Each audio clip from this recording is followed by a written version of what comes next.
अरब में यूं तो बहुत से कबीले थे, लेकिन उनमें से कुछ ही थे जिनका ज़्यादा एहतराम किया जाता था। इनमें भी बनी हाशिम की सबसे ज़्यादा इज्जत होती थी, क्योंकि खाना काबा का एहतराम तमाम कबीले करते थे। हर कबीले का माबूद बैतुल हरम में था, काबा मक्का में था। मक्का में बनी हाशिम की हुकूमत थी, इसलिए भी ये कबीला और कबीलों से मुमताज माना जाता था। अब्रास को ये ख्याल हुआ था कि उनके माबूदों को जलील करने वाला अगर बनी हाशिम से हुआ तो बनी हाशिम के दबदबे और रौब की वजह से कोई इस तरफ देख ना सकेगा। इसलिए उसने ये चाल चली कि बैतुल हरम में सबसे इकरार लेना चाहा।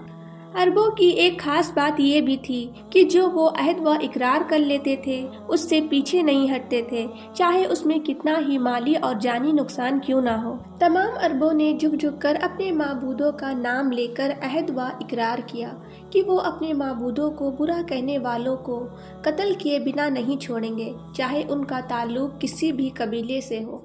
सबके बाद में अबू लहब ने कहा, काहिन, तुम शायद कबीला बनी हाशिम की ओर इशारा कर रहे हो। मैं वादा करता हूँ कि अगर ऐसा हमारे कबीले में होगा तो सबसे पहले मेरी तलवार उसके सर पर चमकेगी। फिर अब्रास ने बताया, मेरा ख्याल नहीं बल्कि मुझे खोपड़ी बता रही है कि माबूदों को कातिल करार देने वाला बनी हाशिम में से होगा। साफ लिखा हुआ था मोहम्मद। सब इस नाम को देखकर हैरान रह गए। हुजूर सल्लल्लाहु ताला अलैहि वसल्लम के आमद की बशारत। हज़रत मोहम्मद सल्लल्लाहु ताला अलैहि वसल्लम अब्दुल्लाह के बेटे, अबू मुत्तलिब के पोते, अबू लहब, हमजा, अब्बास और अबू तालिब के भतीजे थे।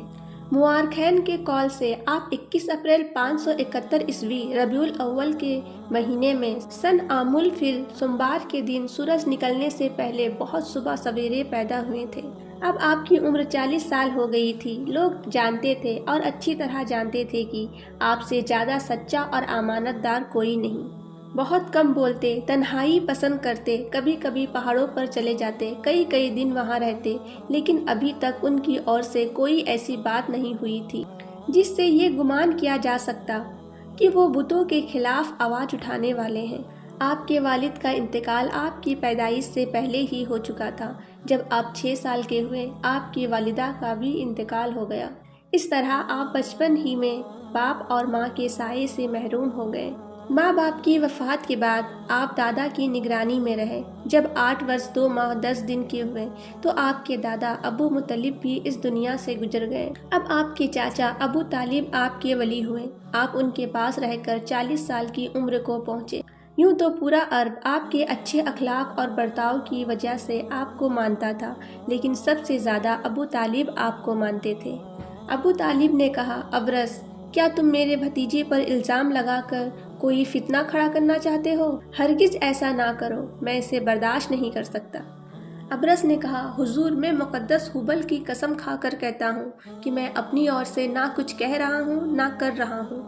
मेरा इल्म इस खोपड़ी के जरिए से जो मुझे बता रहा है वही कह रहा हूँ। अबू तालिब ने जोश में आकर कहा, तुम झूठे हो, तुमको हमारे ख़ानदान से कोई दुश्मनी है। इस दुश्मनी को गैबदानी के पर्दे में निकाल रहे हो। अब्रस ने नरमी के साथ कहा, ऐ मक्का के सरदार, मेरी ये हिम्मत नहीं कि हुजूर के ख़ानदान पर कोई इल्ज़ाम लगाऊं। हुजूर के ख़ानदान का पला हुआ हूँ, नमक खा रहा हूँ, मेरी दिल व दिमाग में दुश्मनी का ख्याल तक नहीं आ सकता। जरा सब्र कीजिए और देखिए खोपड़ी क्या कहती है।